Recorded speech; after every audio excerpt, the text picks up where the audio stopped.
Assalamualaikum warahmatullahi wabarakatuh. Salam dan bahagia. Semoga hari ini kita semua, kalian semua selalu sehat, selalu dalam lindungan Tuhan Yang Maha Esa, selalu semangat, giat untuk belajar. Baik, pada hari ini kita akan membahas tentang materi kelistrikan bodi otomotif. Materi ini diberikan untuk kelas 11 otomotif, paket keahlian teknik bodi otomotif. Baik, sebelum kita masuk ke materi, ada baiknya kalian mengetahui dulu tujuan pembelajaran dari materi ini. Setelah selesai untuk materi ini, kalian nanti diharapkan dapat menerapkan pelepasan dan pemasangan rangkaian kelistrikan mobil, baik itu unit elektroniknya maupun kelistrikan bodinya, tentu saja dalam budaya kerja industri. Kemudian sebagai pembuka untuk mengkaitkan dasar pemikiran kalian dengan materi hari ini, sebaiknya kalian menjawab pertanyaan ini dulu.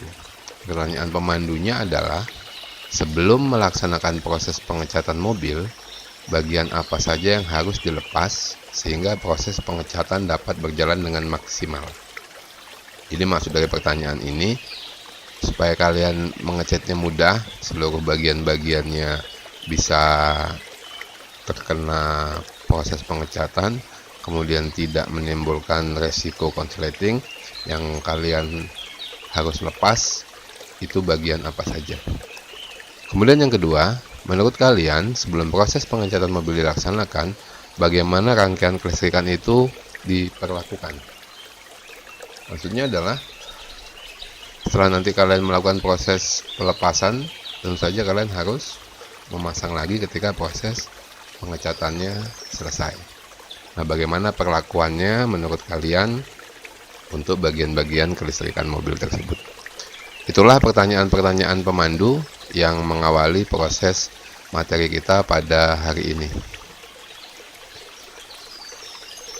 Berikutnya, komponen kelistrikan bodi itu mencakup sistem penerangan, sistem tanda isyarat, baik itu sen, klakson, kemudian indikator-indikator, kemudian sistem wiper dan washer, AC, dan komponen lainnya yang proses pengoperasionalannya itu menggunakan listrik, menggunakan arus listrik, yang tentu saja tujuannya untuk menjamin keamanan dan kenyamanan saat berkendara.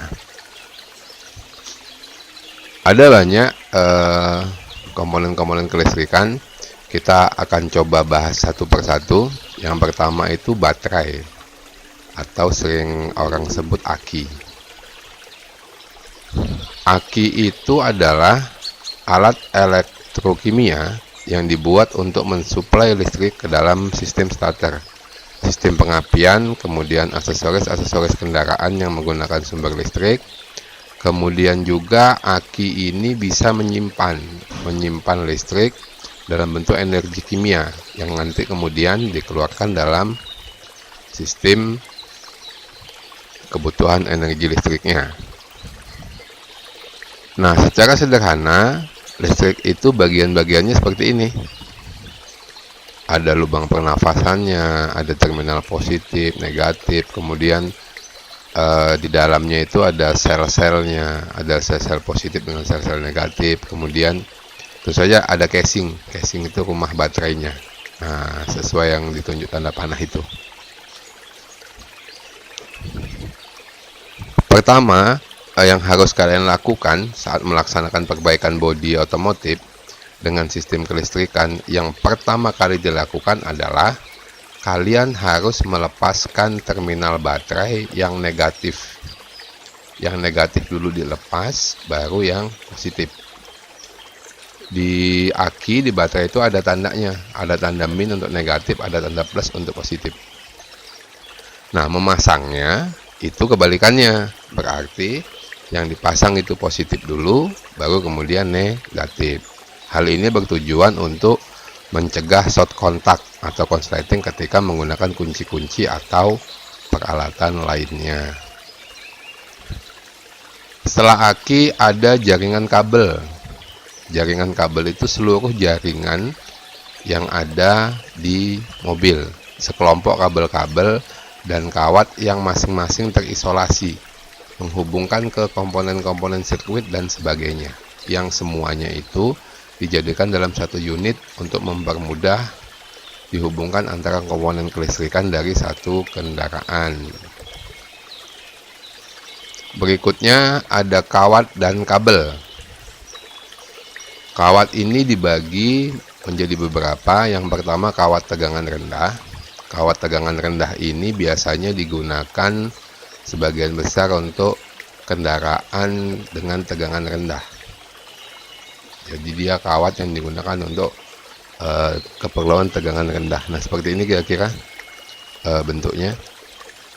Yang berikutnya ada kawat tegangan tinggi. Nah, kawat tegangan tinggi ini digunakan untuk sistem pengapian, kabel busi, kabel distributor. Nah, ini menggunakan kawat tegangan tinggi.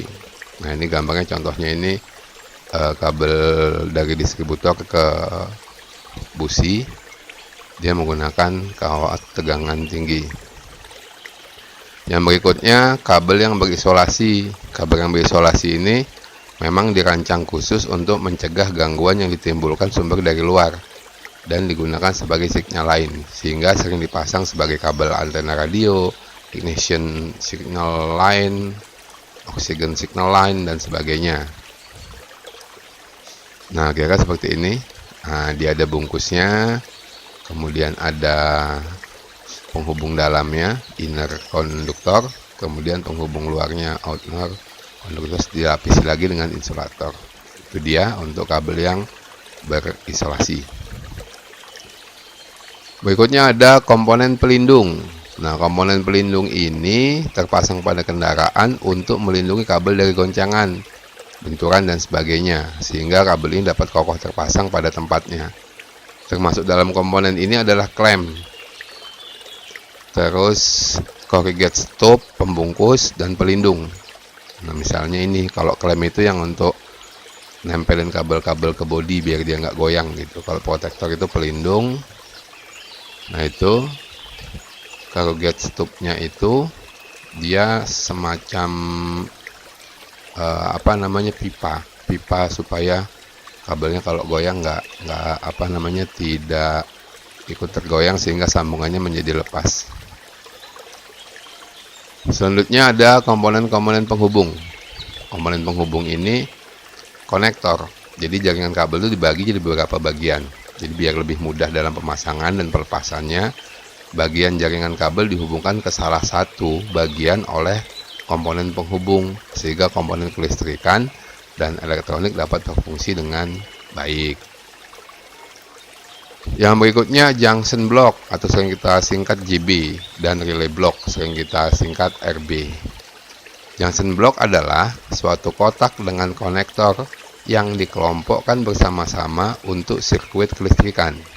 Pada umumnya terdiri dari bus bars dalam bentuk cetakan papan sirkuit atau PCB dengan sekring, relay, sirkuit breaker, dan alat lain yang terpasang di dalamnya. Nah, ini contohnya nih. Contohnya seperti ini gambarnya. Yang sebelah kanan itu yang sebelah kiri itu sebelum dibuka. Yang sebelah kanan itu contoh yang sudah dibuka yang bentuknya kecil. Jadi dia kotak yang dikelompokkan, kotak konektor yang dikelompokkan bersama-sama sirkuit kelistrikan. Kemudian, nah ini yang penting juga anak-anak sekalian, baut massa atau ground ball, baut khusus yang menjamin massa yang baik dari satu jaringan sistem kelistrikan sehingga dapat berfungsi optimal. Ada beberapa baut massa yang memiliki keistimewaan khusus, yaitu permukaan baut ditandai dengan krom hijau setelah diproses secara listrik untuk mencegah oksidasi. Model baut ini dapat dibedakan dengan baut lainnya karena warnanya hitam kehijauan. Namun yang paling penting bahwa baut ini harus bisa menjamin massa baterai kuat terhadap massa. Nah, ini contohnya. itu baut masanya. Jadi dia nempel ke bodi, kemudian ditempelkan ke masa aki, dihubungkan dengan kabel. Berikutnya ada konektor atau sambungan. Biasanya dia digunakan untuk menghubungkan kelistrikan antara dua kabel atau antara sebuah kabel dengan komponen. Konektor biasanya diklasifikasikan menjadi konektor laki-laki atau konektor perempuan yang dilengkapi dengan pengunci. Untuk lebih jelasnya boleh dilihat gambar ini. Nah, ini dia. Yang sebelah kiri itu utuh, sudah disambung-sambung. Yang sebelah tengah, itu yang male itu yang ada soket untuk memasukkannya, yang perempuan itu ada soket untuk masukkannya. Kemudian yang sebelah kanan itu contoh sambungan soket pada belakang lampu. Yang berikutnya pengaman sirkuit. Pengaman sirkuit ini terdiri dari sekring, kemudian visible link, kemudian sirkuit breaker yang dipasang pada sirkuit kelistrikan dan sistem kelistrikan untuk melindungi kabel-kabel dan konektor dari kebakaran karena arus yang mengalir berlebihan. Yang pertama, pengaman sirkuit itu sudah kalian sering dengar, sekring atau fuse. Nah, sekring ini ditempatkan pada bagian tengah sirkuit kelistrikan. Bila dilewati oleh arus listrik yang berlebih, maka akan terbakar dan putus, sehingga kebakaran dapat dihindari. Tipe sekring itu ada dua. Yang pertama bentuknya tabung, yang kedua bentuknya kipas atau blade. Tipe kipas sering banyak digunakan karena lebih kompak dengan elemen metal dan rumah pelindung yang tembus pandang, dan warna dari sekring merupakan petunjuk kapasitas sekring. Nah, ini contoh. Gambar yang atas itu gambar tabung, sekring tabung. Yang bawah itu sekring kipas atau blade, sekring blade. Yang berikutnya visible link. Nah, fungsi dan konstruksinya sama dengan sekring.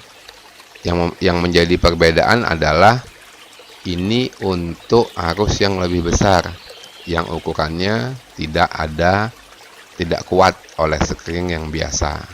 Dia biasanya elemen kabelnya lebih tebal. Nah, ini contohnya, contoh visible linknya, ini gambarnya. Berikutnya ada circuit breaker, digunakan sebagai sekring untuk melindungi dari kesulitan pengiriman tenaga dalam sirkuit, seperti pada power window, sunroof, kemudian lock door, pemanas, dan komponen sejenis. Konstruksinya terdiri dari sebuah lempengan bimetal yang dihubungkan pada kedua terminal dan satu diantaranya bersentuhan. Cara kerjanya, apabila terjadi arus yang berlebih, maka bimetal menjadi panas dan membengkok, sehingga hubungannya akan terputus. Nah, ini gambar rangkaian dalam dari sirkuit breaker.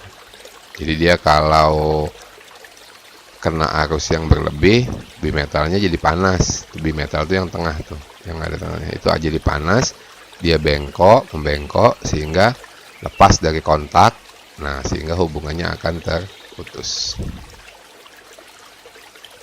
Yang terakhir, saklek dan relay. Switch dan relay, itu saklek dan relay. Saklek itu atau switch gunanya untuk memutus atau menyambung, membuka atau menutup sirkuit kelistrikan. Misalnya untuk menghidupkan mesin, menggerakkan switch lampu on off, dan aktivitas pengontrolan lainnya. Asal dia perlu putus nyambung, nah, maka dia pakainya switch dan relay ini. Nah, kalau relay itu peralatan listrik yang dapat membuka dan menutup sirkuit kelistrikan berdasarkan penerimaan signal tegangan. Relay digunakan untuk menghubung dan memutus baterai saklek yang bekerja secara otomatis dari sistem sirkuit. Nah, relay itu bentuknya kayak gitu, kotak. Kakinya ada 4.